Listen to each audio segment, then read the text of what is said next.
അസ്സലാമു അലൈക്കും വറഹ്മത്തുള്ളാ. ഞാൻ ഹീലർ ആയിഷ ഷഫി. ഇന്ന് ഞാൻ നിങ്ങളോട് സംസാരിക്കാൻ പോകുന്നത് ക്രോണിക് കിഡ്നി ഡിസീസസ് അതല്ലെങ്കിൽ കിഡ്നി ഫെയിലിയർ എന്ന ഒരു രോഗത്തെ ആസ്പദമാക്കിയാണ്. ഇത് ഒരു വൈഡായിട്ടുള്ളൊരു ടോപ്പിക്കാണ്. ഇത് ഒരുപാട് കാര്യങ്ങൾ ഇതിനകത്ത് നിങ്ങൾക്ക് പറഞ്ഞു തരേണ്ടതുണ്ട്. എന്നാൽ മാത്രം നിങ്ങൾക്ക് അതിൻ്റെ ഒരു ഡീറ്റെയിൽ ആയിട്ടുള്ള കാര്യങ്ങൾ മനസ്സിലാവുള്ളൂ. അപ്പോൾ ആദ്യം തന്നെ ഇത് മുഴുവനായിട്ടും കേൾക്കാനുള്ളൊരു ക്ഷമ ഉണ്ടാവണം. നിങ്ങളുടെ സർക്കിളിലും നിങ്ങളുടെ പരിചയത്തിലുള്ളത് അതല്ലാത്തതുമായിട്ടുള്ള ഒരുപാട് ആളുകൾക്ക് നിങ്ങൾ കണ്ടിട്ടുണ്ടാവും കിഡ്നി ഫെയിലിയർ കൊണ്ട് മരണപ്പെട്ടിട്ടുണ്ടാവുക. അപ്പോൾ അത്തരത്തിലുള്ള ആളുകൾക്ക് അല്ലെങ്കിൽ ഓൾറെഡി രോഗം സ്റ്റാർട്ട് ചെയ്തിട്ടുള്ള ആളുകൾക്കൊക്കെ നിങ്ങൾക്ക് ഇത്തരം വോയിസുകൾ നിങ്ങൾക്ക് അയച്ചു കൊടുക്കാവുന്നതാണ്. നിങ്ങൾക്ക് അവർക്കത് ഉപകാരപ്പെടുമെന്നുണ്ടെങ്കിൽ അത് വലിയ കാര്യമായിരിക്കും. അപ്പോൾ ഞാൻ രണ്ട് പെർസ്പെക്റ്റീവിലാണ് ഈ കാര്യങ്ങൾ വിശദീകരിക്കുന്നത്. ഒന്ന്, നമ്മൾ നിലനിൽക്കുന്ന എന്താ പറയുക, ജീവിക്കുന്ന ഒരു സാഹചര്യത്തിലുള്ള ഒരു എടുക്കുന്ന നിലപാടുകളെക്കുറിച്ചാണ്. ജീവിക്കുന്ന സാഹചര്യം എന്ന് പറഞ്ഞാൽ നമ്മൾ എല്ലാത്തിനും ഡിപ്പെൻഡ് ചെയ്യുന്ന ഒരു സിസ്റ്റമാണ് അലോപ്പതി സിസ്റ്റം. നമ്മളൊരിക്കലും ഇങ്ങനത്തെ ഒരു പ്രശ്നങ്ങൾ വന്നാലോ ഇത് കുറച്ചുകൂടെ ഒരു സിവിയറായിട്ടോ സീരിയസ് ആയിട്ടുള്ള ഒരു ഡിസീസ് വന്നാൽ നമ്മളൊരിക്കലും മറ്റൊരു ചികിത്സേനെ നമ്മൾ ഡിപ്പെൻഡ് ചെയ്യില്ല. ആ ചികിത്സ, അതായത് അലോപ്പതി ചികിത്സ കൈയൊഴിയുന്നത് വരെ, അതായത് ആ ഡോക്ടർ നമ്മളോട് ഇനി നമുക്ക് ഈ രോഗിയിൽ പ്രതീക്ഷയില്ല എന്ന് പറഞ്ഞ് വിധി എഴുതുന്നത് വരെ നമ്മൾ ഒരിക്കലും ആ ഹോസ്പിറ്റലിൻ്റെ പടി ഇറങ്ങാനോ ഡോക്ടറെ കൈവിടാനോ നമ്മൾ തയ്യാറാവില്ല. അത്രത്തോളമാണ് അതായത് മലയാളികളിൽ ജനങ്ങൾക്കുള്ള അലോപ്പതിയിലുള്ള വിശ്വാസം എന്ന് പറയുന്നത് അത്രത്തോളമാണ്. അതിൻ്റെ പിന്നാമ്പുറം എന്ന് പറയുന്നത് മനുഷ്യൻ്റെ ശരീരത്തിന്മേലുള്ള ഒരു ഏറ്റവും വലിയൊരു ജീവനിന്മേലുള്ള ഒരു കൂടെയാണ്. അതായത് നമ്മുടെ അറിവ് പൂർണ്ണമായിട്ടും നമ്മൾ കണ്ടിട്ടുള്ളതും നമ്മൾ വായിച്ചിട്ടുള്ളതും നമ്മൾ മനസ്സിലാക്കിയിട്ടുള്ളതും നമ്മൾ കേട്ടിട്ടുള്ള നമ്മുടെ അറിവുകൾ മുഴുവൻ അലോപ്പതിക് നോളജുകളാണ്. അപ്പോൾ അതുകൊണ്ട് നമ്മളുടെ കാഴ്ചപ്പാടിൽ ഇതാണ് ശരി എന്നുള്ളൊരു ധാരണയിലാണ് നമ്മൾ മുമ്പോട്ട് പോകുന്നത്. ഓക്കെ, എന്തിനാണ് ഇങ്ങനെയൊക്കെ വൈഡായിട്ട് സംസാരിക്കുന്നത് എന്നൊക്കെ നമുക്ക് തോന്നാം. പക്ഷേ ഇത് നിങ്ങൾക്ക് പൂർണ്ണമായിട്ടും മനസ്സിലാക്കി തന്നില്ലെങ്കിൽ ഞാൻ ഈ ടോപ്പിക്ക് പറയുന്നത് കൊണ്ട് യാതൊരു കാര്യമില്ല. കാരണം ഓരോ ആളുകളും ഓരോ പേഴ്സ്പെക്റ്റീവാണ് ഓരോ വിഷയത്തെ കാണുന്നത്. അപ്പോൾ അതുകൊണ്ട് അത് എല്ലാ പേഴ്സ്പെക്റ്റീവിൽ നിന്നുള്ള കാര്യങ്ങൾ വിശദീകരിക്കുമ്പോൾ മാത്രമേ എന്താണ് ഞാൻ പറയുന്നതിലുള്ള സത്യം എന്ന് മനസ്സിലാക്കാൻ സാധിക്കുകയുള്ളൂ. ഓക്കെ, ആദ്യമായി തന്നെ ഈ CKD അഥവാ ക്രോണിക് കിഡ്നി ഡിസീസ് എന്ന് പറയുന്ന രോഗം ആദ്യമായിട്ട് ഫൈൻഡ് ചെയ്യുന്നത് എങ്ങനെയാണെന്നുള്ളതാണ്. സാധാരണഗതിയിൽ ഇത് ഞാൻ അലോപ്പതി പെർസ്പെക്റ്റീവിലാണ് ഞാൻ ആദ്യം സംസാരിക്കുന്നത്. അതിനുശേഷമേ ഞാൻ മറ്റുള്ളതിലേക്ക് ഞാൻ പോവുള്ളൂ. കാരണം ഇതാണ് മേജറായിട്ട് ആളുകൾ സ്വീകരിക്കുന്ന ഒരു നിലപാട്. പക്ഷേ അത്തരം ചികിത്സകളിലേക്ക് പോകുന്നത് കൊണ്ട് ആളുകൾ രക്ഷപ്പെടുന്നില്ല. ഒരു പർട്ടിക്കുലർ ടൈം കഴിയുമ്പോഴത്തേക്കും അവർ മരണത്തിന് കീഴടങ്ങുക തന്നെയാണ് ചെയ്യുന്നത്. അപ്പോൾ അതിനെപ്പറ്റിയാണ് ഞാൻ ആദ്യമായിട്ട് സംസാരിക്കുന്നത്. അതിലുള്ള പോരായ്മകൾ, അതിൽ നടക്കുന്ന സംഗതികൾ, അതിനാളുകൾ മനസ്സിലാക്കുന്ന സംഗതികൾ. പ്രധാനമായിട്ടും കിഡ്നി ഫെയിലിയർ നമ്മൾ ഇതിൽ കാണുന്നത് ഒരു 5 സ്റ്റേജുകളിലായിട്ടാണ് അലോപ്പതി ചികിത്സയിൽ നമ്മൾ കാണുന്നത്. പൊതുവേ ഒരാൾക്ക് ഹൈ BP നോട്ട് ചെയ്യപ്പെടുമ്പോഴാണ് ഒന്നാമത്തെ അവസ്ഥയിൽ കിഡ്നി ഫെയിലിയർ ഉണ്ടോ എന്നുള്ളൊരു ടെസ്റ്റ് ഒക്കെ നോക്കുന്നൊരവസ്ഥ ഉണ്ടാവുക. BP പല രോഗങ്ങളുടെ ഒരു ലക്ഷണമാണ് നമുക്കറിയാമെങ്കിലും BP നോട്ട് ചെയ്യുന്ന ആളുകളിൽ സ്വാഭാവികമായിട്ടും യൂറിൻ ഒന്ന് ചെക്ക് ചെയ്യാറുണ്ട്. യൂറിൻ ചെക്ക് ചെയ്യുന്നതിൻ്റെ ഭാഗമായിട്ട് യൂറിനിലൂടെ പ്രോട്ടീൻ പോകുന്നുണ്ടോ എന്നറിയുന്ന യൂറിൻ ആൽബുമിൻ എന്ന് പറയുന്ന ടെസ്റ്റ് ഉണ്ട്. ആ ടെസ്റ്റ് ചെയ്യുമ്പോഴാണ് യൂറിനിലൂടെ പ്രോട്ടീൻ പോകുന്നുണ്ടോ ഇല്ലയോ എന്നുള്ളത് അറിഞ്ഞിട്ട് അതിനനുസരിച്ചിട്ടുള്ള ഡിസിഷൻ മേക്കിംഗ് ചെയ്യുന്നത്. പിന്നെ പ്രോട്ടീൻ പോകുന്നുണ്ട് എന്നറിഞ്ഞു കഴിഞ്ഞാൽ അതൊരു 30 mg എന്നുള്ളൊരു ലെവലിലേക്കാണ് പോകുന്നുണ്ടെങ്കിൽ അത് മുതലാണ് കിഡ്നി എന്താ പറയുക കുറച്ച് ഫെയിലിയർ ആയിട്ടുണ്ട് എന്ന് തോന്നിക്കുന്ന രീതിയിലുള്ള ഒരു സിംറ്റംസ് അലോപ്പതി ചികിത്സയിൽ കണ്ടു തുടങ്ങുന്നത്. അതായത് നമ്മൾ മൂത്രത്തിൽ കാണുന്ന പത, ഷുഗർ രോഗികളിലൊക്കെ പ്രമേഹ രോഗികളിലൊക്കെ ഏറ്റവും അധികം എപ്പോഴും ഉള്ള ഒരു അവസ്ഥ തന്നെയാണ് മൂത്രത്തിലുണ്ടാവുന്ന പത എന്ന് പറയുന്നത്. അപ്പോൾ ഇത് കാണുകയും അതിനുശേഷം അവർ ഈ ഹൈപ്പർ ടെൻഷനെ അഥവാ ഈ ബ്ലഡ് പ്രഷറിനെ കൺട്രോൾ ചെയ്യാൻ വേണ്ടിയിട്ടുള്ള മെഡിസിൻ സ്റ്റാർട്ട് ചെയ്യുകയും അതുകൊണ്ട് തന്നെ അവിടെ യൂറിൻ ആൽബുമിൻ കൺട്രോൾ ചെയ്യപ്പെടുകയും ചെയ്യുന്നുണ്ട്. അതിന് വേണ്ടിയിട്ട് പ്രത്യേകിച്ച് മെഡിസിനൊന്നും എടുത്തില്ല എങ്കിൽ പോലും യൂറിൻ ആൽബുമിൻ അവിടെ സ്റ്റോപ്പാകുന്നു. മൂത്രത്തിലൂടെ പ്രോട്ടീൻ പോകുന്നൊരവസ്ഥ അവിടെ എന്താ പറയുക അവസാനിക്കുന്നു. രണ്ടാമത്തെ സ്റ്റേജാണ് ക്രോണിക് ആയിട്ടുള്ള പ്രമേഹം. അതായത് വർഷങ്ങളായിട്ട് ഒരു 10-20 വർഷങ്ങളായിട്ട് നിലനിൽക്കുന്ന പ്രമേഹം എന്ന രോഗം, ഷുഗർ, ഡയബറ്റീസ് എന്നൊക്കെ നമ്മൾ പറയും. ഇതുള്ള ആളുകൾക്ക് ഹൈപ്പർ ടെൻഷൻ ഉണ്ടായിരിക്കും, അതുപോലെ തന്നെ കിഡ്നി ഡിസീസസും ഉണ്ടായിരിക്കും. ഒരു ചെറിയ ലെവലിൽ അവർക്ക് ഒരു വർഷങ്ങളോളം ഈ മരുന്ന് സ്റ്റാർട്ട് ചെയ്തതിന് ശേഷം അവർക്ക് സ്റ്റാർട്ട് ചെയ്ത് തുടങ്ങും. അങ്ങനെയുള്ള ആളുകൾക്ക് യൂറിൻ ആൽബുമിൻ പോകുന്നതനുസരിച്ചിട്ട് കിഡ്നി ഡിസീസ് ഐഡൻറ്റിഫൈ ചെയ്യാറുണ്ട്. മൂന്നാമത്തെ കേസാണ് ഹാർട്ട് ഡിസീസ്. ഹാർട്ട് ഡിസീസ് എന്തെങ്കിലും ഉണ്ടെങ്കിൽ അങ്ങനെയുള്ളവർക്കും ഹൈപ്പർ ടെൻഷൻ ഉണ്ടാവാറുണ്ട്. ഇതുമായിട്ട് ബന്ധപ്പെട്ട് യൂറിൻ ആൽബുമിൻ മൂത്രത്തിലൂടെ പോകുന്നത് ഫൈൻഡ് ചെയ്തതിന് ശേഷമാണ് കിഡ്നി ഫെയിലിയർ അതല്ലെങ്കിൽ കിഡ്നി ഡിസീസ് സ്റ്റാർട്ട് ചെയ്തിട്ടുണ്ടെന്നുള്ളൊരു ഐഡൻറ്റിഫിക്കേഷൻ പേഷ്യൻറ്റിന് കിട്ടുന്നത്. ഇതിന് ശേഷമാണ് പിന്നെ വർഷങ്ങളോളം ആളുകൾ ഈ BP മെഡിസിൻ അഥവാ എന്താണ് ഹാർട്ട് ഡിസീസിനുള്ളതോ അതല്ലെങ്കിൽ കൊളസ്ട്രോൾ കൺട്രോൾ ചെയ്യാനുള്ളതോ അതല്ലെങ്കിൽ എന്താ പറയുക ഹൈപ്പർ ടെൻഷനുള്ളതോ ആയിട്ടുള്ള മരുന്നുകൾ കണ്ടിന്യൂ ചെയ്തിട്ട് ഈ സിംറ്റംസിനെ, അതായത് ഈ കിഡ്നി ഫെയിലിയർ എന്ന് തോന്നിക്കുന്ന രീതിയിലുള്ള സിംറ്റംസിനെ മാനേജ് ചെയ്യാൻ വേണ്ടിയിട്ട് മരുന്ന് കഴിച്ച് തുടങ്ങുന്നത്. ഈ യൂറിൻ ആൽബുമിൻ എന്ന് നമുക്ക് പരിശോധിക്കാം. യൂറിൻ ആൽബുമിൻ എന്ന് പറയുന്നത് ഒന്നുമില്ല, ഇത്രേ ഉള്ളൂ. നമ്മളുടെ മൂത്രത്തിൽ കൂടെ യൂറിനുള്ള, അതായത് നമ്മുടെ ബ്ലഡിനകത്തുള്ള പ്രോട്ടീൻസ് കിഡ്നിയുടെ ഫിൽട്രേഷൻ കപ്പാസിറ്റി കുറയുന്നു എന്നുള്ള ഒരു ധാരണ കൊണ്ട് മൂത്രത്തിൽ കൂടെ നമ്മളുടെ പ്രോട്ടീൻ നഷ്ടപ്പെടുകയാണ് എന്നുള്ള സംഗതിയാണ് ഇതിനകത്തുള്ള ഒരു എന്താ പറയുക കറക്റ്റായിട്ടുള്ള ഒരു എക്സ്പ്ലനേഷൻ എന്ന് പറയുന്നത്. അതായത് നമ്മുടെ മൂത്രത്തിൽ കൂടെ പ്രോട്ടീൻ നഷ്ടപ്പെടുന്നു. ആ പ്രോട്ടീൻ നഷ്ടപ്പെടുന്ന അളവിനെ ഡിപ്പെൻഡ് ചെയ്തുകൊണ്ട് കിഡ്നി ഫെയിലിയറിൻ്റെ അല്ലെങ്കിൽ കിഡ്നി ഡിസീസിൻ്റെ സ്റ്റേജസിനെ തീരുമാനിക്കുന്നു. കിഡ്നിയുടെ കപ്പാസിറ്റി, ഫിൽട്രേഷൻ കപ്പാസിറ്റി ഇത്രയാണ് എന്നുള്ളത് എന്ന് നമ്മൾ നിശ്ചയിച്ചുകൊണ്ട് കിഡ്നി രോഗം ഇത്രാമത്തെ സ്റ്റേജിൽ വന്നിരിക്കുന്നു എന്നുള്ളത് നമ്മൾ ഐഡൻറ്റിഫൈ ചെയ്ത് പറയുന്നു. ഇത്രയാണ് ഈ യൂറിൻ ആൽബുമിൻ ടെസ്റ്റ് എന്നതുകൊണ്ട് നമ്മൾ ഉദ്ദേശിക്കുന്നത്. അലോപ്പതി തിയറി പ്രകാരം ഈ ഏർലി സ്റ്റേജസിലൊന്നും വലിയ സിംറ്റംസ് ഒന്നും നമുക്ക് ഫീൽ ചെയ്യില്ല, വളരെയധികം ബുദ്ധിമുട്ടുകളൊന്നും ഉണ്ടാവില്ല. പക്ഷേ ഒരു സെക്കൻഡ്, തേർഡ്, ഫോർത്ത് സ്റ്റേജിലൊക്കെ വരുമ്പോഴാണ് കുറച്ചുകൂടെ കൂടുതൽ ഡിഫിക്കൽറ്റിയിലേക്ക് വരുന്നത്.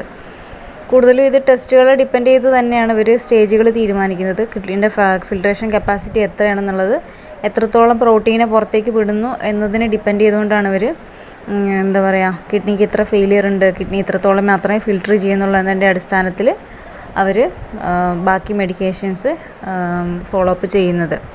അപ്പോൾ നമുക്ക് ഇതിൽ എന്താണ് മനസ്സിലാക്കാനുള്ളത് എന്നുള്ളതാണ് പറയാനുള്ളത്. പൊതുവേ കിഡ്നി ഫെയിലിയർ ആവുന്ന ഈ അവസ്ഥകളിൽ, അതായത് കിഡ്നിയുടെ ഈ ഫിൽട്രേഷൻ കപ്പാസിറ്റി കുറയുന്ന ഈ അവസ്ഥകളിൽ പൊതുവെ ആളുകൾക്ക് ഉണ്ടാവുന്ന ലക്ഷണങ്ങളാണ് ഈ പറയുന്ന എന്താ പറയുക ശരീരത്തിന് മുഴുവൻ ക്ഷീണം ഉണ്ടാവുക, ബ്രീത്തിങ് ഡിഫിക്കൽറ്റി ഉണ്ടാവുക, അതുപോലെ തന്നെ ഉറക്കത്തിന് പ്രശ്നം ഉണ്ടാവുക, പ്രോപ്പറായിട്ട് ഉറക്കം കിട്ടാതാവുക, പിന്നെ ഒരു മൂഡ് സ്വിങ്സ് ഉണ്ടാവുക, പിന്നെ അതുപോലെ തന്നെ നമ്മൾ മസിൽസിലൊക്കെ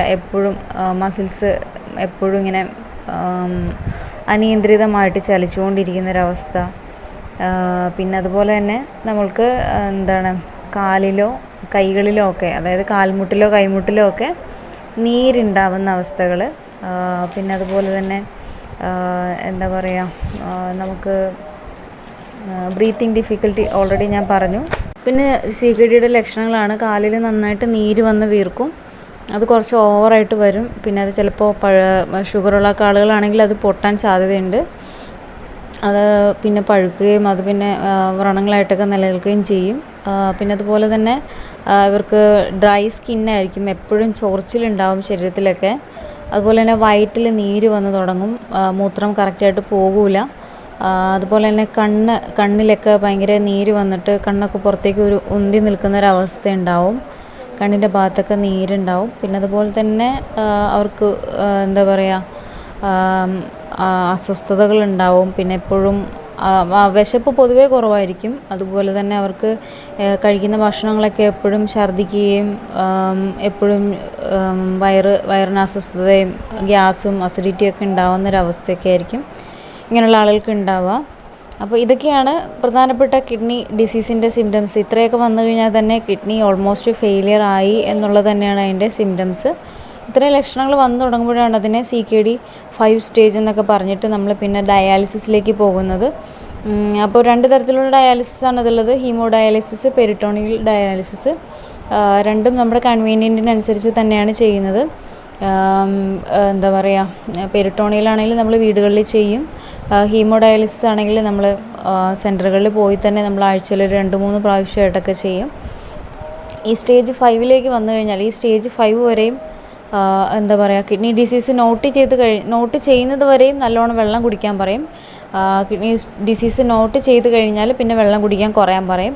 കുറച്ച് വെള്ളം കുടിക്കാൻ നിർദ്ദേശിച്ച് തുടങ്ങും. ലാസ്റ്റ് സ്റ്റേജിലൊക്കെ ആകുമ്പം അല്പം പോലും വെള്ളം കുടിക്കാൻ പറ്റാത്തൊരവസ്ഥയിലേക്ക് വരും. അപ്പോൾ നമ്മൾ ചോദിക്കാം, എന്താ പറയുക, നമുക്ക് കിഡ്നി ഡിസീസിനെ ക്ലിയർ ചെയ്യാൻ വേണ്ടിയിട്ട് നമുക്ക് വെള്ളം കുടിച്ചാൽ എന്താ പറയുക, ഈ പ്രശ്നത്തിന് GFR റേറ്റ്, അതായത് ഈ ഗ്ലോമുലാർ ഫിൽട്രേഷൻ റേറ്റ് നമുക്ക് കൂട്ടാൻ സാധിക്കുമോ, അല്ലെങ്കിൽ ഈ നഷ്ടപ്പെട്ട കിഡ്നിയുടെ ഫിൽട്രേഷൻ റേറ്റ് കൂട്ടാൻ സാധിക്കുമോ എന്നൊക്കെ, വെള്ളം കൂടി കൂട്ടിക്കഴിഞ്ഞാൽ സാധിക്കുമോ എന്നുള്ളതൊക്കെ. അപ്പോൾ അതെന്തായാലും കഴിയില്ല. വെള്ളം കൂടി കൂട്ടിക്കഴിഞ്ഞാൽ അതിനകത്ത് യാതൊരു പ്രോഗ്രസ്സും കാണിക്കുന്നില്ല എന്ന് തന്നെയാണ് അലോപ്പതി ശാസ്ത്രം പറയുന്നത്. അതുപോലെ തന്നെ ഇതിനകത്ത് കാണിക്കുന്ന മറ്റ് 2 സിംറ്റംസാണ്. ഒന്ന്, യൂറിനറി ഇൻഫെക്ഷൻസ് സ്ഥിരമായിട്ടുണ്ടാവുക. രണ്ടാമത്തത് മൂത്രത്തിൽ ബ്ലഡ് ഉണ്ടാവുക. ഇതൊക്കെയാണ് കിഡ്നി ഫെയിലിയറിൻ്റെ ലക്ഷണങ്ങൾ. അപ്പോൾ ഇതൊക്കെ കണ്ടു കഴിഞ്ഞാൽ നമുക്ക് മനസ്സിലാക്കാം ഇത് കിഡ്നി ഫെയിലിയറിലേക്ക് വരുന്ന അല്ലെങ്കിൽ കിഡ്നി ഡാമേജിലേക്ക് വരുന്ന ഒരു സ്റ്റേജുകളാണ്. അപ്പോൾ നമുക്ക് അതിന് വേണ്ടിയിട്ടുള്ള അലോപ്പതി ട്രീറ്റ്മെൻറ്റുകളെന്ന് പറയുന്നത് ഈ പറഞ്ഞ, അതിന് വേണ്ടിയിട്ട് അലോപ്പതി നിലവിൽ ചെയ്യുന്ന സംഗതികളെന്ന് പറഞ്ഞു കഴിഞ്ഞാൽ ബാലൻസ്ഡ് ഡയറ്റ് എടുക്കുക, ഒരു 7 to 8 hours നന്നായിട്ട് ഉറങ്ങുക, ഉറങ്ങാതിരിക്കുന്നത് ഒഴിവാക്കുക. അതുപോലെ തന്നെ എന്താ പറയുക, ഹൈപ്പർ ടെൻഷൻ ഉണ്ടെങ്കിൽ അതിന് വേണ്ടിയിട്ട് കറക്റ്റായിട്ട് മെഡിസിൻ എടുക്കുക. പ്രമേഹം ഉണ്ടെങ്കിൽ അത് കൺട്രോൾ ചെയ്ത് നിലനിർത്തുക. ഹാർട്ട് ഡിസീസ് ഉണ്ടെങ്കിൽ അത് പ്രോപ്പറായിട്ട് മെയിൻറ്റെയിൻ ചെയ്യുക. അതുപോലെ തന്നെ കൊളസ്ട്രോൾ കൂടാതെ നോക്കുന്നതിനുള്ള മെഡിസിൻസ് ഫോളോ ചെയ്യുക. അതുപോലെ തന്നെ ചെയ്യാൻ പറയുന്ന മറ്റ് സംഗതികളാണ് എന്താ പറയുക, ഈ യൂറിൻ ആൽബുമിൻ മൂത്രത്തിലൂടെ പ്രോട്ടീൻ നഷ്ടപ്പെടുന്ന വിഷയങ്ങൾ ഉണ്ടാവാതിരിക്കാൻ വേണ്ടിയിട്ട് BP ടാബ്ലറ്റ് കഴിക്കുക തുടങ്ങിയ വിഷയങ്ങളൊക്കെയാണ്. എന്താ പറയുക, പിന്നെ ഈ സ്ട്രെസ്സ്, മാനസിക സമ്മർദ്ദം ഇതൊന്നും ഉണ്ടാവാതെ അതിനെ ബാലൻസ് ചെയ്ത് ഹൈപ്പർ ടെൻഷൻ ആവുന്ന അവസ്ഥയിലുള്ള എല്ലാ സിറ്റുവേഷൻസും ഒഴിവാക്കിക്കൊണ്ടുള്ള ഒരു ലൈഫ് സ്റ്റൈൽ മെയിൻറ്റെയിൻ ചെയ്യുക തുടങ്ങിയവയ്ക്കാണ് അലോപ്പതി നിർദ്ദേശിക്കുന്ന പരിഹാര മാർഗ്ഗങ്ങൾ. പക്ഷേ എന്നിരുന്നാലും അവർക്ക് CKDക്ക് ഒരു പെർമനൻറ്റ് സൊല്യൂഷനൊന്നുമില്ല. ഡയാലിസിസും കിഡ്നി മാറ്റിവെക്കുന്ന അവസ്ഥയും എല്ലാം തന്നെ എന്താ പറയുക, അത് അലോപ്പതി ശാസ്ത്രം അനുസരിച്ച് ഇതൊക്കെ ചെയ്തില്ലെങ്കിൽ ഒരു ഫ്യൂ മന്ത്സിനുള്ളിൽ ആൾ മരിച്ചു പോകും. അതല്ല എന്നുണ്ടെന്നുണ്ടെങ്കിൽ ഈ ഡയാലിസിസ് ചെയ്ത് കുറച്ച് കാലം ജീവിക്കാം. അല്ലെങ്കിൽ ഒരു കിഡ്നി മാറ്റി വെച്ചുകൊണ്ട് നമുക്ക് വേണമെന്നുണ്ടെങ്കിൽ കുറച്ച് കാലമൊക്കെ നമുക്ക് റിക്കവർ ചെയ്ത് ജീവിക്കാം എന്ന് മാത്രമേ ഉള്ളൂ. എന്നാലും കുറച്ച് കഴിയുമ്പോൾ ആളുകൾക്ക് ഡെത്ത് ഉണ്ടാവാം. അതിൽ നമുക്ക് ഒരു ഉറപ്പും പറയാൻ സാധിക്കില്ല എന്ന് തന്നെയാണ് അലോപ്പതി ശാസ്ത്രം അതിൻ്റെ ഇത്രയും രോഗികളുടെ എക്സ്പീരിയൻസും നൽകിക്കൊണ്ടിരിക്കുന്ന അവസ്ഥകൾ. അപ്പോൾ ഇത് ഞാൻ പറഞ്ഞിരിക്കുന്നത് ഇതുവരെയുള്ളത് അലോപ്പതി പെർസ്പെക്റ്റീവിലുള്ള കിഡ്നി ഡിസീസ് എന്താണ്, കിഡ്നി ഡിസീസിനുള്ള സ്റ്റേജുകൾ എന്തൊക്കെയാണ്, കിഡ്നി ഡിസീസിൻ്റെ പരിഹാര മാർഗ്ഗങ്ങൾ എന്തൊക്കെയാണ് എന്നുള്ളതാണ് ഞാൻ ഇതുവരെയും പറഞ്ഞത്. ഇതാണ് നിലവിൽ ആളുകൾ ചെയ്തുകൊണ്ടിരിക്കുന്നത്. പ്രമേഹമുള്ളവരാണെങ്കിലും ഹൈപ്പർ ടെൻഷൻ ഉള്ളവരാണെങ്കിലും അവർക്ക് കിഡ്നി ഡിസീസ് ആകുമ്പോഴത്തേക്കും അവർ കണ്ടിന്യൂസ് ഒരു 1 year അല്ലെങ്കിൽ ഒരു മാക്സിമം പോയി കഴിഞ്ഞാൽ ഒരു 4-5 years ഒക്കെ അവർ ഇങ്ങനെ കണ്ടിന്യൂസ് ഡയാലിസിസ് ചെയ്യും. കുറച്ച് കഴിഞ്ഞാൽ ഡയാലിസിസും കിഡ്നി ശരീരം ആക്സെപ്റ്റ് ചെയ്യാത്തൊരവസ്ഥയിലേക്ക് വരും. അങ്ങനെ അവർ മരണത്തിന് കീഴടങ്ങുന്നൊരവസ്ഥ തന്നെയാണ് ഉണ്ടാവാറുള്ളത്. അപ്പം നമുക്ക് ഇത് അക്യുപങ്ക്ചർ എന്ന് പറയുന്നൊരു ശാസ്ത്രത്തിലൂടെ പരിഹരിക്കാൻ സാധിക്കുമോ? തീർച്ചയായിട്ടും പരിഹരിക്കാൻ സാധിക്കും. ഇത് നമുക്ക് ഏർലി സ്റ്റേജസിൽ മനസ്സിലാക്കി കഴിഞ്ഞ് കഴിഞ്ഞാൽ നമുക്ക് എങ്ങനെയാണ് ഇത് ക്ലിയർ ചെയ്യാൻ കഴിയുക എന്നുള്ളതിനെ പറ്റിയാണ് ഇനി ഞാൻ സംസാരിക്കാൻ പോകുന്നത്. അക്യുപങ്ക്ചർ എന്ന ചികിത്സാ രീതി അനുസരിച്ചിട്ട് നമ്മളുടെ ശരീരത്തിലെ കിഡ്നി എന്ന് പറയുന്ന അവയവത്തിന് പ്രത്യേക രീതിയിലുള്ളൊരു മെറീഡിയൻ സിസ്റ്റം ഉണ്ട്. ആ മെറിഡിയൻ സിസ്റ്റത്തിലൂടെയാണ് കിഡ്നിയുടെ എനർജി പാസ് ചെയ്യുന്നത്.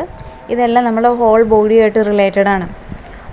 നമ്മളുടെ ഏതെങ്കിലും ഒരു സ്ഥലത്ത് എന്തെങ്കിലും ഒരു ഇംബാലൻസ് ഉണ്ടെങ്കിൽ അത് കിഡ്നിയുടെ എനർജീനെയും ബാധിക്കാറുണ്ട്. ഇത് ടോട്ടലി കണക്റ്റഡ് ആണ്. അത് നിങ്ങൾക്ക് പറഞ്ഞാലത് ഒരുപക്ഷെ അത് മനസ്സിലായിക്കൊള്ളണമെന്നില്ല. പക്ഷെ എന്നാലും നിങ്ങൾക്ക് മനസ്സിലാവുന്ന ഭാഷയിൽ അതിനെ എക്സ്പ്ലെയിൻ ചെയ്യാം. കിഡ്നി ഫെയിലിയർ ആവുന്ന സ്റ്റേജസിൽ ഈ പറയുന്ന കുറേ ലക്ഷണങ്ങൾ നമ്മൾ അലോപ്പതി സിസ്റ്റത്തിൽ കാണുമെങ്കിലും നമുക്ക് അക്യുപഞ്ചർ അനുസരിച്ചിട്ട് നമുക്ക് വേറെ കുറേ ലക്ഷണങ്ങൾ കൂടെ കാണാൻ സാധിക്കും. അതെങ്ങനെയാണെന്ന് വെച്ച് കഴിഞ്ഞാൽ നമ്മളെ ശരീരത്തിൽ പാലുണ്ണി പോലെയുള്ള കറുത്ത പാടുകൾ അതായത് ഒരു സെഡിമെൻറ്റേഷൻ പോലെ, അതായത് ഒരു അരിമ്പാറ പോലെ ശരീരത്തിൻ്റെ പല ഭാഗങ്ങളിലും കൈകളിലോ കഴുത്തിലോ അങ്ങനെ പല ഭാഗങ്ങളിലുമായിട്ട് അടിഞ്ഞു കൂടുന്നുണ്ടെങ്കിൽ അതൊന്ന് ശ്രദ്ധിക്കുക. അത് കിഡ്നി എനർജിയുടെ ഡെഫിഷ്യൻസിയുടെ, അതായത് കിഡ്നിയുടെ ഈ എനർജി കുറയുന്നതിൻ്റെ ഒരു ലക്ഷണമാണ് ഈ പറയുന്ന പാലുണ്ണികൾ. രണ്ടാമത്തെ സംഗതി, നമുക്ക് ചെവിയുടെ ശേഷി കുറയുന്നുണ്ടോ എന്നുള്ളത് പരിശോധിക്കുക. ചെവിയുടെ കേൾവി ശക്തി കുറയുന്നുണ്ടെങ്കിൽ അത് കിഡ്നി ഫെയിലിയറിൻ്റെ ഒരു ലക്ഷണമാണ്.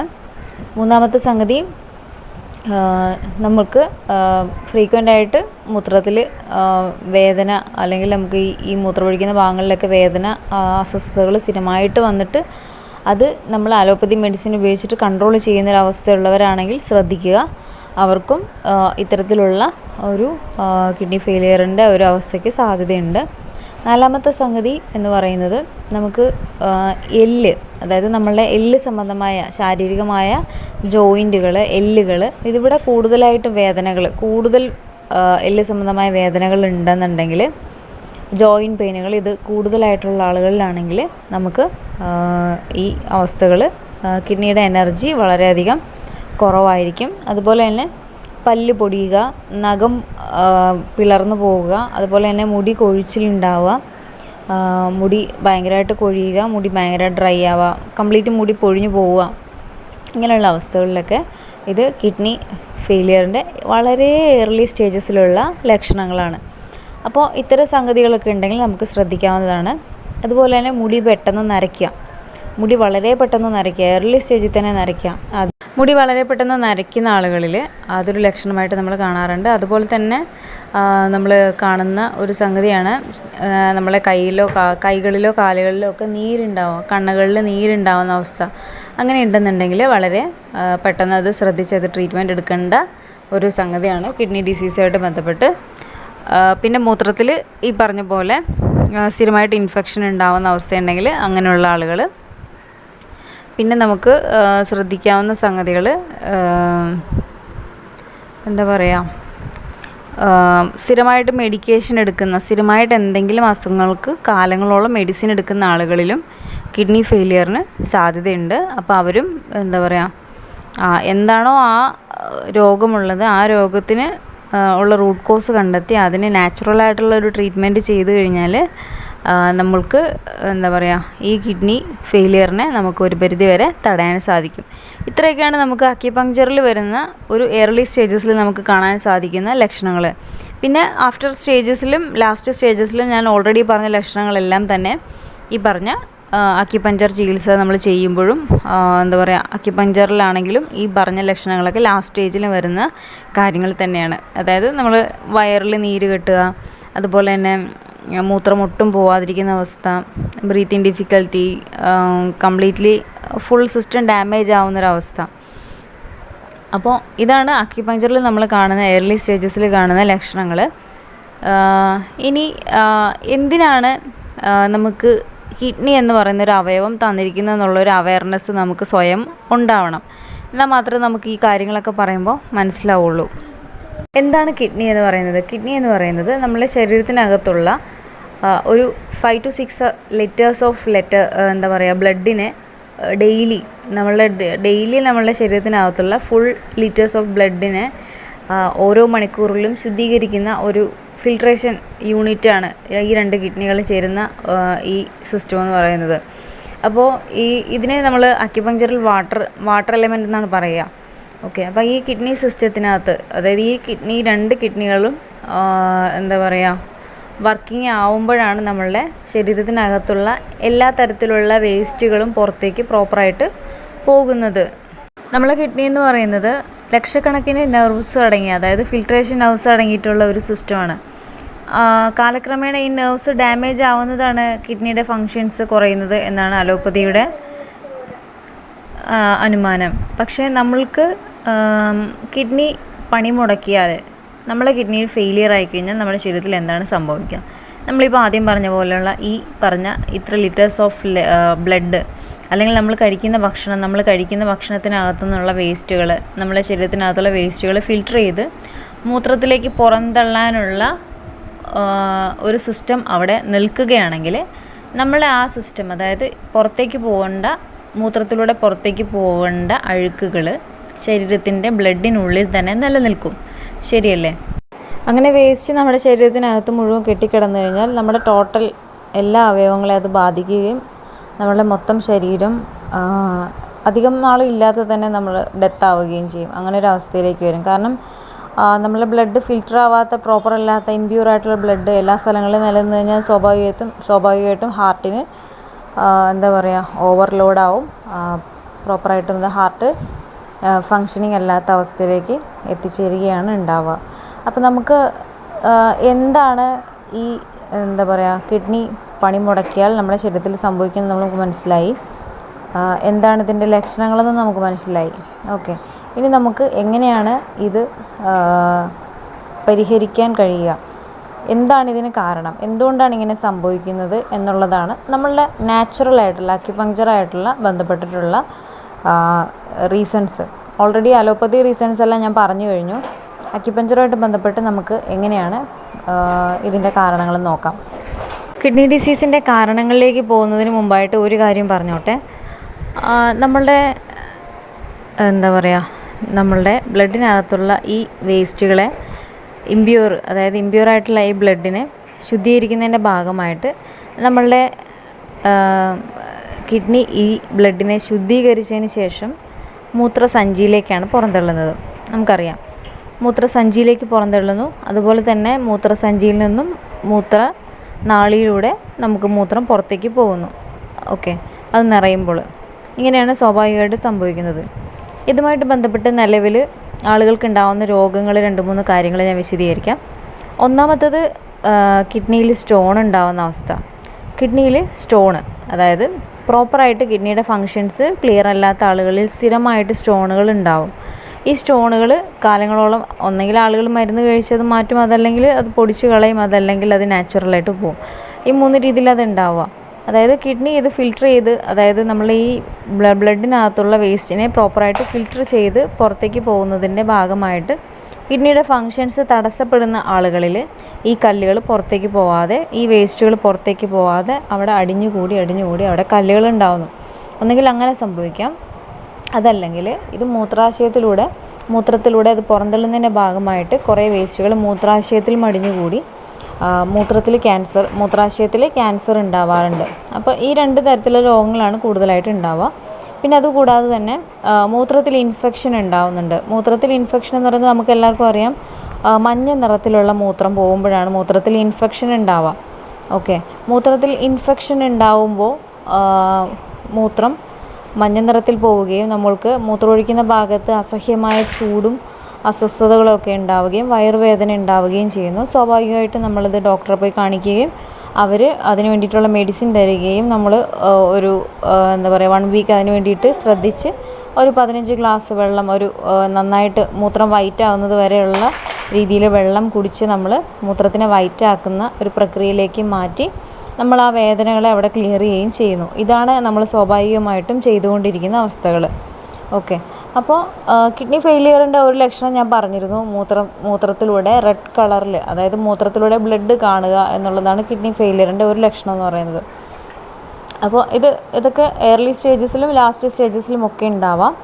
അപ്പോൾ ഈ മൂത്രം എന്താ പറയുക, മൂത്രസഞ്ചിയിലും കുറച്ച് ശകലങ്ങൾ അടിഞ്ഞുകൂടി അത് ഫ്യൂച്ചറിൽ എന്താണ് മൂത്രാശയത്തിൽ ക്യാൻസർ ഉണ്ടാവാൻ കാരണമാകുന്നു. അതുപോലെ തന്നെ മൂത്രനാളിലൂടെ ഇത് പുറത്തേക്ക് പോയി എന്താ പറയുക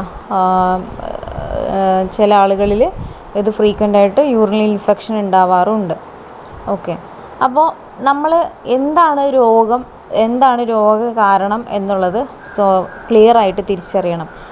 നമ്മളെ കിഡ്നി നമ്മളെ മൂത്രത്തിനെ അല്ലെങ്കിൽ നമ്മളെ രക്തത്തിനെ ശുദ്ധീകരിക്കാനുള്ള അവയവമാണ്. രക്തത്തിനെ ശുദ്ധീകരിക്കാനുള്ള അവയവം ഡയറക്റ്റ് കണക്റ്റ് ചെയ്യുന്നത് മൂത്രാശയത്തിലേക്കാണ്. അതായത് കിഡ്നി ഫിൽറ്റർ ചെയ്യുന്നു, അത് മൂത്രാശയത്തിലേക്ക് കൊടുക്കുന്നു, മൂത്രാശയം അത് മൂത്രനാളിയിലൂടെ പുറത്തേക്ക് തള്ളുന്നു. ഇത്രയും പ്രക്രിയയാണ് അവിടെ നടക്കുന്നത്. ഇത് നടന്നില്ലെങ്കിലുള്ള കാര്യങ്ങൾ ഞാൻ ഓൾറെഡി പറഞ്ഞു കഴിഞ്ഞു. ഇനി കിഡ്നി പ്രോപ്പറായിട്ട് വേസ്റ്റിനെ പുറത്തേക്ക് തള്ളുമ്പോൾ സ്വാഭാവികമായിട്ടും അതിനകത്ത് ഇമ്പ്യൂരിറ്റീസ് ഉണ്ടാവും, ശരിയല്ലേ? അങ്ങനെ ഉണ്ടാവുന്ന ഇമ്പ്യൂരിറ്റീസ് മൂത്രാശയത്തിലൂടെ മൂത്രനാളിയിലൂടെ കടന്ന് പുറത്തേക്ക് പോകുന്നു എന്ന് ഞാൻ പറഞ്ഞു. ഓക്കെ, ഇനി ഒരു എക്സാമ്പിൾ എടുക്കുക. നന്നായിട്ട് പുകവലിക്കുന്ന ആളാണ്, അതല്ലെങ്കിൽ നല്ല രീതിയിൽ ബോഡി സ്പ്രേ ഉപയോഗിക്കുന്ന ആളാണ്, അതല്ലെങ്കിൽ നല്ല രീതിയിൽ മറ്റ് തരത്തിലുള്ള ജങ്ക് ഫുഡുകൾ നന്നായിട്ട് പാക്കറ്റ് ഫുഡുകൾ, ജങ്ക് ഫുഡുകൾ, കൊക്കക്കോള അങ്ങനെ ഇഷ്ടം പോലെ വേസ്റ്റ് അടങ്ങിയിട്ടുള്ള അത്യാവശ്യം കെമിക്കൽ അടങ്ങിയിട്ടുള്ള പദാർത്ഥങ്ങളൊക്കെ കഴിക്കുന്ന ഒരാളാണെന്ന് വിചാരിക്കുക. അതല്ലെങ്കിൽ അത്യാവശ്യം എല്ലാ തരത്തിലുള്ള ദുശ്ശീലങ്ങൾ, അതായത് പാൻപരാഗ് തുടങ്ങിയ എല്ലാ തരത്തിലുള്ള സംഗതികളും യൂസ് ചെയ്യുന്ന ഒരാളാണെന്ന് വിചാരിക്കാം. അങ്ങനെയുള്ള ആൾ, ഒരു നോർമലായിട്ടുള്ള ആളെ സംബന്ധിച്ചിടത്തോളം അവർക്ക് ശരീരത്തിനകത്ത് വേസ്റ്റുകൾ കൂടുതലായിരിക്കും. അപ്പോൾ ആ വേസ്റ്റിനെ ശരീരം പുറന്തള്ളുന്നതിൻ്റെ ഭാഗമായിട്ട് ആ പുറന്തള്ളുന്ന വേസ്റ്റുകൾ ഒരിക്കലും വെള്ള നിറത്തിൽ പോവില്ല. സ്വാഭാവികമായിട്ടും ആ വെള്ള നിറത്തിന് പകരം അത് ഒരിക്കലും സപ്പോസ് അത് പിങ്ക് നിറമോ അതല്ലെങ്കിൽ ഒരു റെഡ് കളറിലോ പുറത്തേക്ക് പോകാൻ സാധ്യതയുണ്ട്, അത്രയധികം വേസ്റ്റ് ഉള്ള ആളുകളിലാണെങ്കിൽ. ഇനി ഇങ്ങനെ ഒന്നും ഇല്ലെങ്കിൽ പോലും, ഇങ്ങനെ ഒന്നും പ്രോപ്പറായിട്ട് ഇങ്ങനെ ദുശ്ശീലങ്ങളോ അതല്ലെങ്കിൽ ജങ്ക് ഫുഡോ ഒന്നും കഴിക്കാത്ത ആളാണെങ്കിൽ പോലും അവർ വെള്ളം കുടിക്കാത്ത അവസ്ഥയിൽ, അതായത് നന്നായിട്ട് വെള്ളം കുടിച്ചുകൊണ്ടിരുന്ന ഒരാൾ പെട്ടെന്നൊരു ദിവസം വെള്ളം കുടിക്കാൻ മറന്നുപോയി, അതല്ലെങ്കിൽ വെള്ളം കുടിക്കാൻ പറ്റുന്നൊരു സാഹചര്യത്തിലല്ലാതെ ഒരു അവസ്ഥയിലേക്ക് വന്നതിന് ശേഷം അയാൾ വെള്ളം കുടിക്കുന്നില്ല. അങ്ങനെ നിൽക്കുന്ന ഒരു സാഹചര്യത്തിൽ അയാളുടെ ബ്ലഡ് റെഡ് കളറിലേക്ക് വന്നു, അല്ലെങ്കിൽ പിങ്ക് നിറത്തിലേക്ക് വന്നു. അപ്പോൾ എന്താണ് അവിടെ ശരീരത്തിൽ സംഭവിക്കുക? അയാൾ വെള്ളം അധികം കുടിച്ചിരുന്ന സമയത്ത് ആ ഓൾറെഡി ഉള്ള 5 to 6 liters ഓഫ് ബ്ലഡിനെ ശരീരം ശുദ്ധീകരിക്കുന്നതിനോടൊപ്പം തന്നെ ഈ വെള്ളത്തിനെയും, അതായത് ഈ കുടിക്കുന്ന 2 ലിറ്റർ വെള്ളത്തിനെയും കൂടെ ശുദ്ധീകരിക്കേണ്ട ഒരവസ്ഥയിലേക്ക് കിഡ്നിക്ക് അവിടെ ഓവർലോഡ് ഉണ്ടായിരുന്നു. സ്വാഭാവികമായിട്ടും വെള്ളം കുടിക്കാതിരിക്കുന്ന ഒരാളെ സംബന്ധിച്ചിടത്തോളം അവിടെ ആ ബ്ലഡ് മാത്രം ശുദ്ധീകരിച്ചാൽ മതി. അപ്പോൾ ഈ വെള്ളത്തിൻ്റെ ഓവർലോഡ് അവിടെ കുറയുന്നു. സ്വാഭാവികമായിട്ടും അവിടെ കിഡ്നി കൂടുതൽ നന്നായിട്ട് എഫിഷ്യൻ്റായിട്ട് പണിയെടുത്തുകൊണ്ട് നമ്മുടെ ബ്ലഡിനെ കൂടുതൽ നല്ല രീതിയിൽ ശുദ്ധീകരിച്ചപ്പോൾ നമ്മളുടെ ബ്ലഡ് അതല്ല നമ്മളുടെ ഈ മൂത്രം എന്ന് പറയുന്നത് നല്ല വൈറ്റ് നിറത്തിൽ വരുന്നതിന് പകരം മഞ്ഞ നിറത്തിൽ വന്നു. അതായത് ബ്ലഡിനകത്തുള്ള വേസ്റ്റിനെ മൂത്രം കിഡ്നി ശുദ്ധീകരിച്ച് അതിൻ്റെ ബാക്കിയായിട്ടുള്ള വേസ്റ്റ് മൂത്രത്തിൽ കൂടെ മഞ്ഞ നിറത്തിൽ പുറത്തേക്ക് വന്നു. ആ മഞ്ഞ നിറത്തിൽ നമ്മൾ വെള്ളം കുടിക്കാതിരുന്നപ്പോൾ പുറത്തേക്ക് വന്നതിൻ്റെ ഭാഗമായിട്ട്, വെള്ളം കുടിക്കാത്തത് കൊണ്ട് മാത്രമാണ് അത് പുറത്തേക്ക് വന്നത്. അങ്ങനെ പുറത്തേക്ക് വന്നതിൻ്റെ ഭാഗമായിട്ട് നമുക്കവിടെ നീറ്റലും കടച്ചിലും ഉണ്ടായി. അതുപോലെ തന്നെ നമുക്ക് ചെറിയ വയറുവേദനയും ഫീൽ ചെയ്തു. അതേപോലെ തന്നെ ഇത് ചില വ്യക്തികളിൽ ഈ പറയുന്ന മൂത്രം റെഡ് കളറിലും പോകുന്നുണ്ട്. റെഡ് കളറിൽ, അതായത് ബ്ലഡായിട്ട് തന്നെ പുറത്തേക്ക് പോകുന്നൊരവസ്ഥയും ഉണ്ടായിട്ടുണ്ട്. അങ്ങനെ പോകുന്ന അവസ്ഥയിലും അവിടെ കിഡ്നി ഓവറായിട്ട്, അതായത് കിഡ്നി നമ്മൾ നല്ല രീതിയിൽ കൂടുതൽ എഫിഷ്യൻ്റായിട്ട് ഫങ്ഷൻ ചെയ്തിട്ട് ബ്ലഡിനകത്തുള്ള വേസ്റ്റിനെ പുറത്തേക്ക് തള്ളുകയാണ് യഥാർത്ഥത്തിൽ ചെയ്യുന്നത്. അങ്ങനെ ചെയ്യുന്നൊരവസ്ഥയിൽ നമ്മളുടെ കിഡ്നി ഫെയിലിയർ ആണെന്നാണോ നമ്മൾ വിചാരിക്കേണ്ടത്, അതോ എഫിഷ്യൻ്റ് ആണെന്നാണോ വിചാരിക്കേണ്ടത്? അലോപ്പതി തിയറി അനുസരിച്ചിട്ട് നമ്മൾ ഇങ്ങനെ ഒരു സ്റ്റേജ് വന്നു കഴിഞ്ഞാൽ തീർച്ചയായിട്ടും ഇത് കിഡ്നി ഫെയിലിയർ ആണെന്നും പറഞ്ഞിട്ട് അവർ ക്രിയാറ്റിൻ്റെ ലെവൽ എടുത്തതിന് ശേഷം GFR-ഉം യൂറിൻ ആൽബുമിൻ്റെയൊക്കെ ലെവൽ എടുത്തതിന് ശേഷം അവർ ഡയാലിസിസിലേക്ക് ഒരു ഡിസിഷനിലേക്ക് സ്റ്റാർട്ട് ചെയ്യുകയാണ് ചെയ്യുന്നത്. അതല്ല യഥാർത്ഥത്തിൽ അക്യുപങ്ക്ചർ എന്ന് പറഞ്ഞ ട്രീറ്റ്മെൻറ്റിൽ നമ്മൾക്ക് സംഭവിക്കുന്നത്, നമ്മൾ മനസ്സിലാക്കുന്ന ഒരു ശാസ്ത്രപ്രകാരം ശരീരത്തിൻ്റെ വേസ്റ്റ് പുറത്തേക്ക് തള്ളുന്നത് കിഡ്നിയുടെ വളരെ നല്ല ഒരു എഫിഷ്യൻ്റ് ആയിട്ടുള്ള ഒരു അവസ്ഥയിൽ നിന്നുകൊണ്ടാണ് കിഡ്നി അതിനെ പുറത്തേക്ക് തള്ളുന്നത്. സോ അതുകൊണ്ട് തന്നെ അത്തരത്തിലുള്ള ആളുകൾക്ക് പ്രതിരോധ ശക്തി കൂടുതലായിരിക്കും. അവിടെ വേസ്റ്റ് എത്രത്തോളം ഉണ്ടോ അത്രത്തോളം ആ വേസ്റ്റ് പുറത്തേക്ക് പോയതിന് ശേഷം അയാളുടെ പ്രശ്നങ്ങൾ അവിടെ അവസാനിക്കുകയായി. നേരെ മറിച്ച് ആ പുറത്തേക്ക് പോകേണ്ട ബ്ലഡ് ഉള്ളിലേക്ക് നിന്ന് കഴിഞ്ഞാൽ അവിടെ കെട്ടിക്കിടന്ന്, ഇപ്പോൾ നമ്മൾ പുറത്തേക്ക് പോയ ബ്ലഡ് അല്ലെങ്കിൽ യൂറിൻ ഇൻഫെക്ഷനിലൂടെ നമ്മൾ യെല്ലോ കളറിൽ പുറത്തേക്ക് വന്നിരുന്ന ആ മഞ്ഞ നിറത്തിലുള്ള യൂറിനെ നമ്മൾ യൂറിൻ ഇൻഫെക്ഷൻ എന്ന ഒരു പേരിൽ, അല്ലെങ്കിൽ നമ്മളുടെ കിഡ്നി ഫെയിലിയർ ആവുന്നതിൻ്റെ ഭാഗമായിട്ട് നമുക്ക് ഇങ്ങനെ ബ്ലഡ് പോകുന്നു എന്നുള്ള പേരിൽ നമ്മൾ ഡോക്ടറെ അടുത്ത് കൊണ്ടുപോയി അതവിടെ തടഞ്ഞു നിർത്തിയിരുന്നെങ്കിൽ, സ്റ്റോപ്പ് ചെയ്ത് നമ്മൾ മെഡിസിൻ സ്റ്റാർട്ട് ചെയ്തിരുന്നെങ്കിൽ ഒരിക്കലും ആ വേസ്റ്റ് പുറത്തേക്ക് പോവില്ല. എന്നത് മാത്രവുമല്ല, ആ വേസ്റ്റ് ഉള്ളിലേക്ക് തങ്ങി നിന്ന് അത് അവിടെ ഇൻഫെക്ഷൻ കൂടുതലാവുകയും അത് കിഡ്നി ഫെയിലിയറിന് വരെ അത് കാരണമാക്കുകയും, അതായത് പുറത്തേക്ക് പോകേണ്ട സാധനത്തിന്, അതായത് ലക്ഷങ്ങൾ കൊടുത്ത് നമ്മൾ എന്താ പറയുക ചികിത്സിക്കേണ്ട ഒരു സാധനം നമ്മൾ പുറത്തേക്ക് കളയേണ്ട ഒരു സാധനത്തിന് നമ്മൾ ഉള്ളിലേക്ക് അടിച്ച് കയറ്റി കഴിഞ്ഞാൽ അത് നമ്മൾക്ക് ഗുണമാകുമോ ദോഷമാകുമോ എന്ന് മാത്രം നമ്മൾ ആലോചിച്ചാൽ മതി. തീർച്ചയായിട്ടും നമുക്കത് ദോഷം തന്നെയാണ് ചെയ്യുന്നത്. അങ്ങനെ പുറത്തേക്ക് പോകേണ്ട സാധനത്തിന് നമ്മൾ ഉള്ളിലേക്ക് അടിച്ചമർത്തി നിലനിർത്തി കഴിഞ്ഞാൽ അത് ക്യാൻസർ കോശങ്ങൾ, അവിടെ ക്യാൻസർ ട്യൂമർ വരെ ആയിട്ട് അതവിടെ നിലനിൽക്കുകയും പിന്നീട് നമുക്കത് കീമോ ചെയ്യേണ്ട ഒരു അവസ്ഥയിലേക്കൊക്കെ വരെ എത്തുന്ന ഒരു സ്റ്റേജിലേക്ക് വരുന്നതാണ്. അപ്പോൾ ഞാൻ പറഞ്ഞു വരുന്നതെന്ന് പറയുന്നത്, അലോപ്പതി തിയറി അനുസരിച്ചിട്ട് യൂറിനിലൂടെ മൂത്രം പതഞ്ഞു പോയി കഴിഞ്ഞാൽ അത് എന്താ പറയുക കിഡ്നിയുടെ ഫിൽട്രേഷൻ കപ്പാസിറ്റി കുറയുന്നത് കൊണ്ട് സംഭവിക്കുന്നതാണെന്നും അതുകൊണ്ട് നമ്മൾക്ക് കിഡ്നി അവിടെ ഫെയിലിയറായി തുടങ്ങി എന്ന് വിലയിരുത്തുകയും അതിനനുസരിച്ചിട്ടുള്ള BP-യുടെ മരുന്ന് സ്റ്റാർട്ട് ചെയ്യുകയും ചെയ്യാണ് അലോപ്പതി തിയറി ചെയ്യുന്നത്. ഇത് തുടർന്നുകൊണ്ടിരുന്ന് അവസാനം കിഡ്നി ഫെയിലിയർ ആവുന്ന ഒരവസ്ഥ വരെ ഇത് ചെയ്യുന്നൊരു സിറ്റുവേഷനാണ് കണ്ടിട്ടുള്ളത്. ഇതുകൊണ്ട് നമുക്ക് പ്രത്യേകിച്ച് ഗുണങ്ങളൊന്നുമില്ല. നേരെ മറിച്ച് നമ്മളുടെ അക്യുപങ്ചർ തിയറി പ്രകാരം മൂത്രത്തിലൂടെ പതഞ്ഞു പോകുന്ന സാധനമോ മഞ്ഞ നിറത്തിൽ പോകുന്ന സാധനമോ ചുമന്ന നിറത്തിൽ പോകുന്നതോ എന്തുമായിക്കോട്ടെ അത് ശരീരത്തിൻ്റെ അറിവാണ്. അപ്പോൾ ശരീരത്തിൻ്റെ അറിവനുസരിച്ച് നമ്മളുടെ കിഡ്നി പുറന്തള്ളുന്ന വേസ്റ്റാണ് എന്ന് മനസ്സിലാക്കി അതിൻ്റെ വേസ്റ്റ് എലിമിനേഷനോട് പൂർണ്ണമായിട്ട് സഹകരിച്ചു കൊണ്ട് അതിനെ പുറത്തേക്ക് പൂർണ്ണമായിട്ട് തള്ളാൻ നമ്മൾ വെയിറ്റ് ചെയ്യാൻ തയ്യാറായിട്ട് അതിനെ കംപ്ലീറ്റ് പൂർണ്ണമായിട്ട് പുറത്തേക്ക് തള്ളുന്നതോടുകൂടി അയാളുടെ രോഗം അവിടെ ക്ലിയറായി. നേരെ മറിച്ച് അത് അവിടെ വെച്ചുകൊണ്ടിരിക്കുന്നതിലൂടെ വേറെ പല രോഗങ്ങളും ഉണ്ടാവുന്നു. ഇനി ഇത് എന്താ പറയുക കിഡ്നി രോഗികൾക്ക്, അതായത് കിഡ്നി ഫെയിലിയർ ആയിട്ടുള്ള ഒരാൾക്ക് സംഭവിച്ചുകൂടെ എന്നൊക്കെ വേണമെങ്കിൽ ചോദിക്കാം.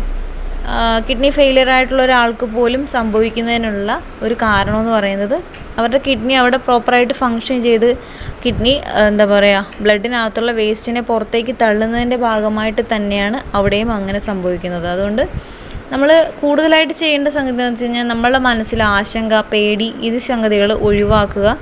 ഇങ്ങനത്തെ വിഷയങ്ങളൊക്കെ വരുമ്പോൾ നമ്മൾ കുറച്ചുകൂടെ കോൺഫിഡൻ്റ് ആയിട്ട് നിൽക്കുക എന്നുള്ളതാണ് നമുക്ക് ചെയ്യാനുള്ള സൊല്യൂഷൻസ്.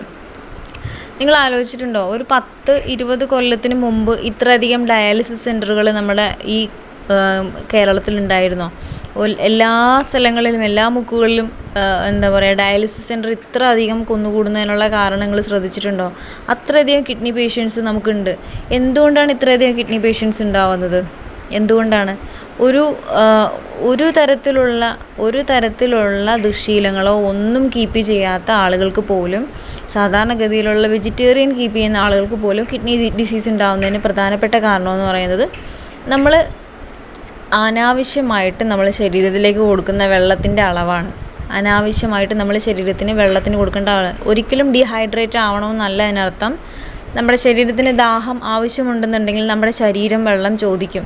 അതായത് നമ്മളുടെ നാവുണങ്ങും, തൊണ്ടയുണങ്ങും, നമുക്ക് എന്താ പറയുക ദാഹത്തിനായിട്ട് നമുക്ക് തോന്നും. അങ്ങനെ തോന്നുന്ന അവസ്ഥയിൽ മാത്രമാണ് നമ്മൾ വെള്ളം എടുത്തിട്ട് അല്പാൽപമായിട്ട് നമ്മൾ കുടിക്കുക.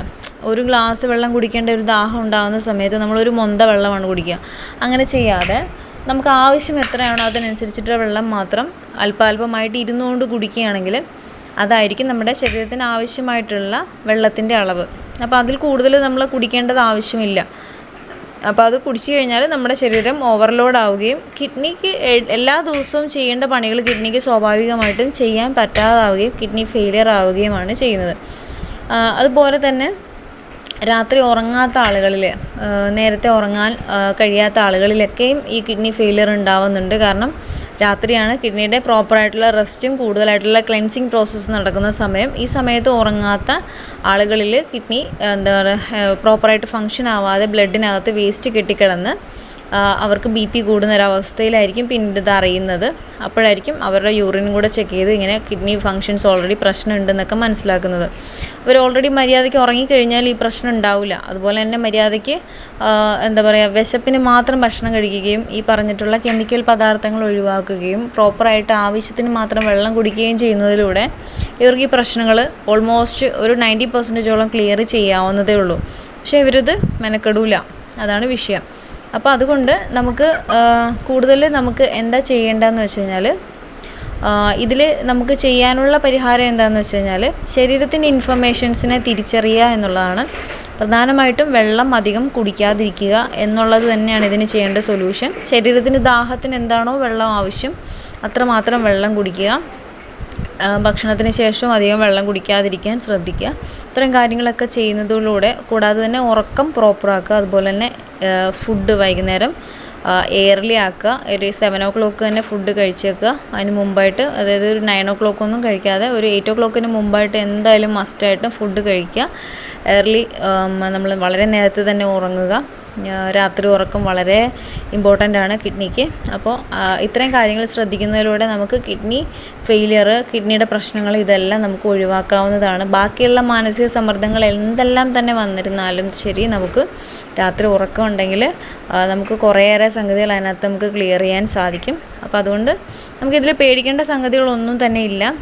ഈ പറഞ്ഞ ഏത് സ്റ്റേജിലുള്ള ആളുകളാണെങ്കിലും നമുക്കത് നേരത്തെ തന്നെ ഐഡൻറ്റിഫൈ ചെയ്ത് കഴിഞ്ഞാൽ കൃത്യമായ രീതിയിലുള്ള ഡയറ്റുകളും കൃത്യമായ ജീവിതശൈലി കാര്യങ്ങളൊക്കെ നമുക്ക് ചെയ്യുന്നതിലൂടെ, കൃത്യമായ അക്യുപങ്ക്ചർ ട്രീറ്റ്മെൻറ്റുകൾ എടുക്കുന്നതിലൂടെ നമുക്ക് ഈ പറഞ്ഞ രോഗങ്ങൾ വളരെ നല്ല രീതിയിൽ റിക്കവർ ചെയ്തെടുക്കാനും ആളുകളെ തിരിച്ചു പിടിക്കാനും നമുക്ക് സാധിക്കും. വൺസ് അവർ ഡയാലിസിസ് ചെയ്ത് കഴിഞ്ഞാലോ അതല്ലെങ്കിൽ അവർക്ക് വളരെ ക്രിട്ടിക്കൽ സ്റ്റേജിലേക്ക് പോയി കഴിഞ്ഞാൽ പിന്നെ നമുക്ക് തിരിച്ച് കിട്ടാൻ വളരെയധികം പ്രയാസമാണ്, വളരെ ബുദ്ധിമുട്ടാണ്. അത് അക്യുപങ്ക്ചർ ട്രീറ്റ്മെൻറ്റിൽ പോലും നമുക്ക് ബുദ്ധിമുട്ടാണ്. അതായത് ഒരു സ്റ്റേജ് 3 കഴിഞ്ഞ് കഴിഞ്ഞാൽ നമുക്കത് സാധിക്കില്ല എന്ന് തന്നെ വേണം പറയാൻ. കാരണം വെച്ചാൽ അതൊരു റിസ്ക്കാണ്. ഒരു വിജയിക്കുമോ തോക്കുമോ എന്നുള്ളൊരു അവസ്ഥയിൽ നിന്നുള്ളൊരു റിസ്ക്കാണ്. ആ റിസ്കിൽ വെച്ചിട്ട് പേഷ്യൻ്റ് എടുക്കുക എന്ന് പറഞ്ഞു കഴിഞ്ഞാൽ അത് ആരും തന്നെ ചെയ്യാത്ത ഒരു പണിയാണ്. പക്ഷെ അങ്ങനെ ചെയ്യുന്ന ആളുകളുമുണ്ട്. കാരണം വെച്ച് കഴിഞ്ഞാൽ നമുക്ക് എപ്പോൾ വേണേലും അതിന് മരണം സംഭവിക്കാം. കാരണം കിഡ്നി ഓൾറെഡി ഫെയിലിയർ കംപ്ലീറ്റ് ആയിക്കഴിഞ്ഞൊരവസ്ഥയിൽ പിന്നെ റിക്കവർ ചെയ്തെടുക്കുക എന്നുള്ളത് കുറച്ച് ബുദ്ധിമുട്ടുള്ളതാണ്. പക്ഷേ നമുക്കിപ്പോൾ കുറച്ചൊക്കെ നമുക്കത് ക്ലിയർ ചെയ്തെടുക്കാൻ പറ്റും. നമുക്കൊരു ഏർലി സ്റ്റേജസിൽ മനസ്സിലാക്കി കഴിഞ്ഞ് കഴിഞ്ഞാൽ. അപ്പോൾ നിങ്ങൾ എന്താണ് ചെയ്യേണ്ടതെന്ന് വെച്ചാൽ, നിങ്ങൾക്ക് കുറേയധികം കാര്യങ്ങൾ മനസ്സിലായിട്ടുണ്ടാവും, കുറേയധികം കാര്യങ്ങൾ മനസ്സിലായിട്ടുണ്ടാവില്ല. പക്ഷെ എന്തു തന്നെ ആയാലും നിങ്ങൾക്ക് മനസ്സിലാവുന്ന സംഗതികൾക്ക് എന്തെങ്കിലും ഡൗട്ടുകൾ ഉണ്ടെങ്കിൽ പേഴ്സണലായിട്ട് ചോദിക്കുക. ഞാൻ അതിനുള്ള കാര്യങ്ങൾ പറഞ്ഞു തരാം. മറ്റുള്ളവർക്ക് എന്തെങ്കിലും സജഷൻസ് ഉണ്ടെങ്കിൽ അതും പറഞ്ഞു തരാം. ഇത് നിങ്ങൾക്ക് നിങ്ങളുടെ പരിചയത്തിലുള്ള ഫ്രണ്ട്സിനും മറ്റുള്ള ആളുകൾക്കൊക്കെ നിങ്ങൾ ഷെയർ ചെയ്ത് കൊടുക്കുക. അത് അവർക്ക് ഉപകാരപ്പെടുമെന്നുണ്ടെങ്കിൽ അത് ഉപകാരപ്പെട്ടോട്ടെ.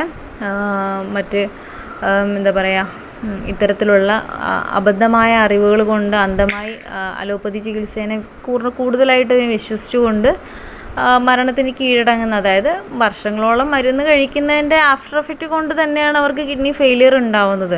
അല്ലെങ്കിൽ ഡോക്ടർ പറയുന്ന ഈ 2 liters ഓഫ് വാട്ടർ കുടിക്കുന്നത് കൊണ്ട് തന്നെയാണ് അവരുടെ കിഡ്നി ഫെയിലിയർ ആവുന്നത്, വേറെ ഒരു പ്രശ്നം കൊണ്ടൊന്നുമല്ല. അപ്പോൾ അലോപ്പതി പോയി എന്തെല്ലാം സംഭവിച്ചാലും മനുഷ്യന്മാർക്ക് ഒരു പ്രശ്നവുമില്ല. അക്യുപങ്ക്ചറിൽ വന്നിട്ട് ഒരു തട്ടി വീണ് മരിച്ചാൽ, അക്യുപങ്ക്ചർ വന്നൊരു ഡയറ്റ് എടുത്താൽ എന്തെങ്കിലും സംഭവിച്ചു കഴിഞ്ഞാൽ അത് വലിയ വിഷയമാണ്. അപ്പോൾ അതാണ് മനുഷ്യന്മാരുടെ ഒരു ആറ്റിറ്റ്യൂഡെന്ന് പറയുന്നത്. അപ്പോൾ അതുകൊണ്ട് നിങ്ങൾക്ക് ഏതാണോ നല്ലത് എന്ന് തോന്നുന്നത് നിങ്ങൾ തിരഞ്ഞെടുക്കുക. നിങ്ങളുടെ സ്വയം ബുദ്ധിയെ കൊണ്ട് നിങ്ങൾ സ്വയമായിട്ട് മനസ്സിലാക്കി അറിഞ്ഞ് നിങ്ങളുടെ സാമ്പത്തികവും നിങ്ങളുടെ ആരോഗ്യവും നിങ്ങൾ സേവ് ചെയ്യുക. ഓക്കെ, അപ്പോൾ നിങ്ങൾക്ക് നല്ലൊരു ദിനം ആശംസിച്ചുകൊണ്ട് നിർത്തുന്നു. പുതിയൊരു ടോപ്പിക്കുമായിട്ട് വീണ്ടും കാണാം. ഓക്കെ, അസ്സലാമു അലൈക്കും.